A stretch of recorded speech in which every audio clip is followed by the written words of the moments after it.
ಮತದಾರರು ನನ್ನ ಮೇಲಿಟ್ಟ ವಿಶ್ವಾಸ ಯಾವತ್ತೂ ಹುಸಿಯಾಗದು. ನನಗೆ ಹಾಕಿದ ಮತ ವ್ಯರ್ಥವಾಗದು. ಹಾಗೊಂದು ವೇಳೆ ಗೆದ್ದು ಬಂದು ಭರವಸೆ ಈಡೇರಿಸದಿದ್ದರೆ ಆ ಕ್ಷಣವೇ ರಾಜೀನಾಮೆ ನೀಡಿ ಹೊರಬರುತ್ತೇನೆ ಎಂದು ಕೊಡಗು ಮೈಸೂರು ಲೋಕಸಭಾ ಕ್ಷೇತ್ರದ ಕಾಂಗ್ರೆಸ್ ಅಭ್ಯರ್ಥಿ ಎಂ ಲಕ್ಷ್ಮಣಗೌಡ ಹೇಳಿದ್ದಾರೆ.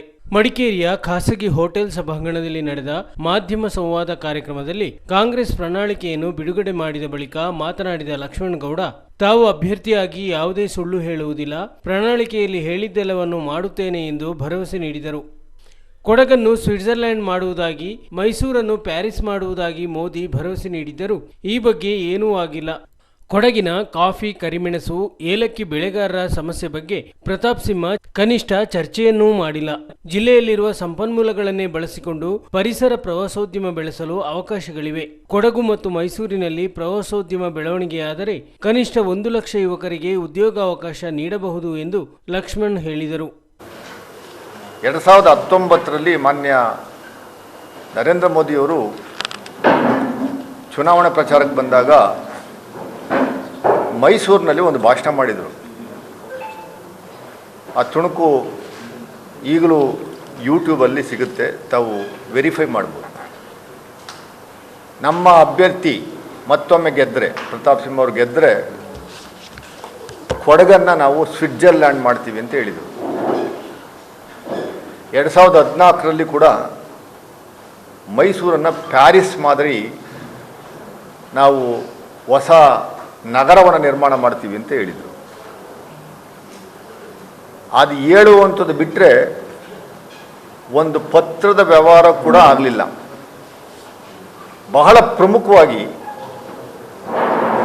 ಮೈಸೂರು ಏರ್ಪೋರ್ಟ್,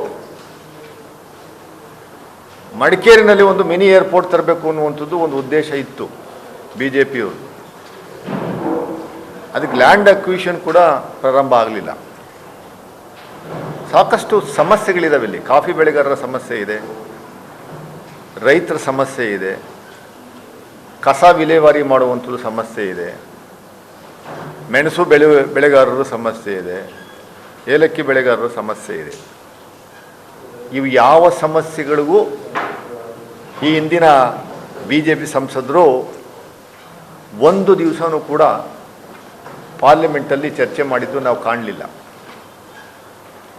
ನರೇಂದ್ರ ಮೋದಿಯವರು ಕೂಡ ಆ ಟೂರಿಸಂ ಮಿನಿಸ್ಟರ್ ಜೊತೆ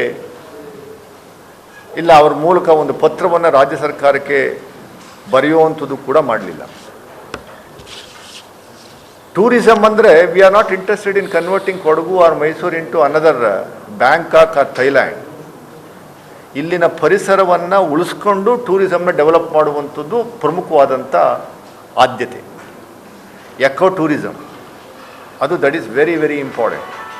V should never spoil the beauty and culture of Kodagu district. 100ಕ್ಕೂ 100% ಕೊಡಗು ಮತ್ತೇನು ಸ್ವಿಟ್ಜರ್ಲ್ಯಾಂಡ್ ಆಗಿ ನಾವು ಕನ್ವರ್ಟ್ ಮಾಡೋ ಅವಶ್ಯಕತೆ ಇಲ್ಲ. Kodagu itself is Switzerland. ಕ್ಷೇತ್ರದಲ್ಲಿ ತನ್ನ ಆದ್ಯತೆಗಳೇನು ಅಥವಾ ಗೆದ್ದು ಬಂದರೆ ನಿರೀಕ್ಷೆಗಳೇನು ಎಂಬ ಬಗ್ಗೆ ಬಿಜೆಪಿ ಯಾವುದೇ ಮಾತನಾಡುತ್ತಿಲ್ಲ ಎಂದು ವಿರಾಜಪೇಟೆ ಶಾಸಕ AS ಪೊನ್ನಣ್ಣ ಟೀಕಿಸಿದರು. ಇದೀಗ ಕಾಂಗ್ರೆಸ್ ಪ್ರಣಾಳಿಕೆ ಬಿಡುಗಡೆ ಮಾಡಿದ್ದು ಜನರು ಇದನ್ನು ಖಂಡಿತ ಒಪ್ಪುತ್ತಾರೆ ಎಂದರು. ಮುತುವರ್ಜಿಯನ್ನು ವಹಿಸಿ ನಮ್ಮ ಅಭ್ಯರ್ಥಿ ಶ್ರೀ ಎಂ ಲಕ್ಷ್ಮಣ್ ಅವರು ಪ್ರತ್ಯೇಕವಾದಂಥ ಪ್ರಣಾಳಿಕೆಯನ್ನು ಹೊರಡಿಸಿದ್ದಾರೆ. ಅವರಿಗೆ ನಾನು ಕೊಡಗಿನ ಸಮಸ್ತ ಜನತೆಯ ಪರವಾಗಿ ಅಭಿನಂದನೆಗಳನ್ನು ಸಲ್ಲಿಸ್ತೀನಿ.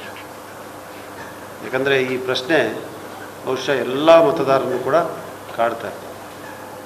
ನಾವು ಚುನಾವಣೆಯ ಸಂದರ್ಭದಲ್ಲಿ ಬಂದಾಗ ಏನು ವಿಶೇಷವಾಗಿ ಈ ಭಾಗಕ್ಕೆ ಮಾಡ್ತೀರಾ ಅಂತ ಹೇಳುವಂಥದ್ದನ್ನು ಹೇಳಲೇಬೇಕಾಗ್ತದೆ.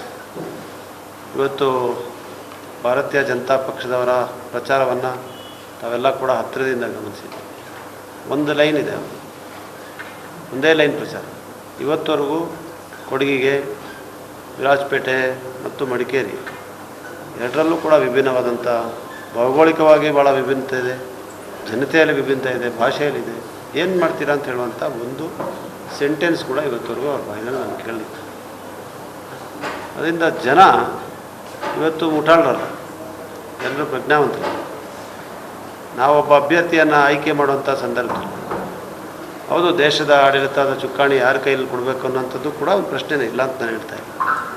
ಆದರೆ ಇಲ್ಲಿ ಇವತ್ತು ಬದಲಾವಣೆ ಆಗಿದೆ. ಬದಲಾಗಿರುವಂಥ ವಾತಾವರಣದಲ್ಲಿ ಜನರಿಗೆ ಎಟಕಬೇಕು ಒಬ್ಬ ಪ್ರತಿನಿಧಿ, ಜನರ ಸಮಸ್ಯೆಗಳಿಗೆ ಸ್ಪಂದಿಸಬೇಕು. ಸಂಸದನೆಂದರೆ ಬರೀ ಡೆಲ್ಲಿನಲ್ಲಿ ಕೂತ್ರೆ ಆಗೋದಿಲ್ಲ, ಅಥವಾ ಬರೀ ಮೈಸೂರಿನಲ್ಲಿ ಕೂತ್ಕೊಂಡ್ರೂ ಆಗೋದಿಲ್ಲ. ಇಲ್ಲಿ ಬರಬೇಕು, ಇಲ್ಲಿ ಜನರಿಗೆ ಸ್ಪಂದನೆಯನ್ನು ಕೊಡಬೇಕು, ಇಲ್ಲಿ ಜನರ ಕಣ್ಣೀರು ಒರೆಸುವಂಥ ಕೆಲಸವನ್ನು ಒಬ್ಬ ಸಂಸದರು ಕೂಡ ಮಾಡಬೇಕು ಅಂತ ಹೇಳುವಂಥ ನಿರೀಕ್ಷೆ ಮತ್ತು ಬಯಕೆ ಎರಡೂ ಕೂಡ ಇವತ್ತು ಜನರಲ್ಲಿ ಜನಸಾಮಾನ್ಯರಿದೆ. ಆ ರೀತಿಯಾಗಿ ಅವರಿಂದ ನಾನು ಯಾವುದನ್ನು ಕೂಡ ಇವತ್ತವರೆಗೂ ಕೇಳಲಿಲ್ಲ. ಆದರೆ ನಮ್ಮ ಅಭ್ಯರ್ಥಿ ಅವರು ಭಾಳ ಹೆಚ್ಚು ಶ್ರಮೆಪಟ್ಟು ಈ ಉತ್ತಮವಾದಂಥ ಒಂದು ಪ್ರಣಾಳಿಕೆಯನ್ನು ಕೊಟ್ಟಿದ್ದಾರೆ.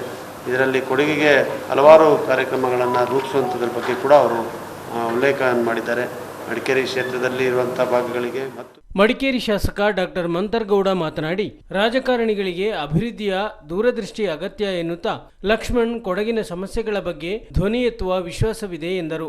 ಸಾಧನೆ ಶೂನ್ಯ ಎಂಬ ಕಾರಣಕ್ಕೆ ಬಿಜೆಪಿಯು ಬಹುತೇಕ ಸಂಸದರಿಗೆ ಟಿಕೆಟ್ ನೀಡಿಲ್ಲ ಎಂದ ಅವರು, ಕೊಡಗಿನಲ್ಲಿ ಈ ಹಿಂದೆ ಶಾಸಕರು ಮತ್ತು ಸಂಸದರ ನಡುವೆ ಇದ್ದ ಭಿನ್ನಾಭಿಪ್ರಾಯಗಳು ಈ ಬಾರಿ ಇರುವುದಿಲ್ಲ ಎಂದರು. ನಮ್ಮ ಮೈಸೂರು ಹಾಗೂ ಕೊಡಗಕ್ಕೆ ಒಂದು ಮ್ಯಾನಿಫೆಸ್ಟೋ ಬಿಡುಗಡೆ ಮಾಡಿದ್ದಾರೆ. ನೀವು ಹೇಳ್ದಂಗೆ ಎಷ್ಟೋ ಕ್ಯಾಂಡಿಡೇಟ್ಗಳು, ಎಷ್ಟೋ ಅಭ್ಯರ್ಥಿಗಳು ಬರೀ ಮಾತ್ರಲ್ಲೇ ಎಲೆಕ್ಷನ್ ಮುಗಿಸ್ಬಿಟ್ಟಿರ್ತಾರೆ. ಸೋಲು ಗೆಲ್ಲೋದು ಸೆಕೆಂಡ್ರಿ, ಬಟ್ ಒಂದು ವಿಷನ್ ಇದೆಯಲ್ಲ, ಆ ವಿಷನ್ ಜೊತೆಲೇ ಪಾಲಿಟಿಕ್ಸಿಗೆ ಬರಬೇಕು. ನೀವು ಹೇಳ್ದಂಗೆ ವಿಷನ್ನಿಂದ ಪಾಲಿಟಿಕ್ಸ್ ಬರಲಿಲ್ಲ ಅಂತಂದರೆ ಎಂಡ್ ಪ್ರಾಡಕ್ಟ್ ಏನು ಅಂತ ನನಗೆ ಗೊತ್ತಿಲ್ಲ. ಬರೀ MP ಆಗೋದು ಮುಖ್ಯ ಅಲ್ಲ, MLA ಆಗೋದು ಮುಖ್ಯ ಅಲ್ಲ, ಅದಾದಮೇಲೆ ಏನು ಅಂತ ಅದೇ ಒಂದು ದೊಡ್ಡ ಉತ್ತರ ಇವತ್ತು ಕೊಟ್ಟಿದ್ದಾರೆ.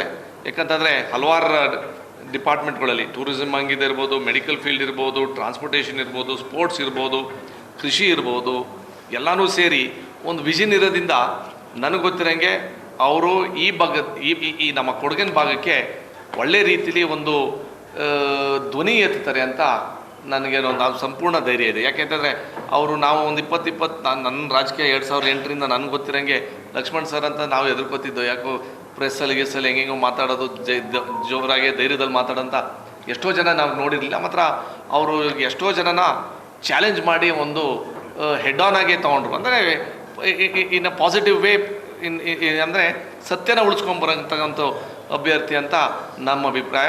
ಅದೇ ರೀತಿಲಿ ನಾನು ಏನು ಹೇಳ್ತೀನಿ ಅಂತಂದರೆ, ಕಳೆದ 10 ವರ್ಷದಲ್ಲಿ ನಮ್ಮ ಸ್ನೇಹಿತರುಗಳು ಯಾರ್ಯಾರು ಸಂಸದರಾಗಿ ಹೋಗಿರೋದು ಇಲ್ಲಿಂದ ಏನಾಯಿತು, ಯಾಕೆ ನಮ್ಮ ಕೊಡಗಿಗೆ ಅನ್ಯಾಯ ಆಯಿತು ಅಂತ ಅವರೇ ಪಾಪ ಅವರು ಮನಸ್ಸಲ್ಲಾದರೂ ಹೇಳ್ಕೊಂಡವ್ರೆ.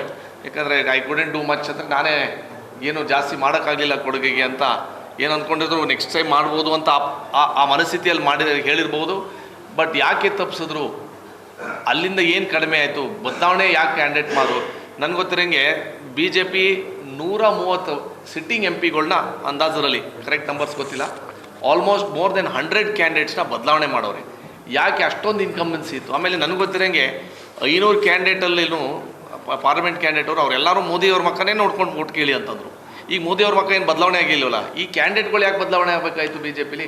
ಸಿಟ್ಟಿಂಗ್ MP ತೆಗೆದಿದ್ರೆ ಅವ್ರ ರಿಪೋರ್ಟ್ ಕಾರ್ಡ್ ಫೇಲ್ ಅಂತಾನೆ ಅಲ್ವಾ. ಆ ವಿಚಾರದಲ್ಲಿ ನಮ್ಮ ಕ್ಷೇತ್ರದ ಮತದಾರರು, ಕೊಡಗಿನ ಜನತೆ ಬುದ್ಧಿವಂತರಾಗಿದ್ದಾರೆ. ನಮ್ಮ ಚುನಾವಣೆಯಲ್ಲಿ ಒಳ್ಳೇದಂತಲ್ಲ, ಒಂದು ಬದಲಾವಣೆಗೆ ಒಂದು ದಾರಿ ಕೊಟ್ಟರು. ನಾವು 10 ತಿಂಗಳಲ್ಲಿ ಏನೇನು ಮಾಡಿದ್ದೀವಿ ಅಂತ ನಿಮಗೆ ಗೊತ್ತು. ಇದಕ್ಕೂ ಮುನ್ನ ಕೊಡಗು ಮೈಸೂರು ಕ್ಷೇತ್ರದ ಅಭಿವೃದ್ಧಿಯ ಪ್ರಣಾಳಿಕೆಯನ್ನು ಬಿಡುಗಡೆ ಮಾಡಲಾಯಿತು.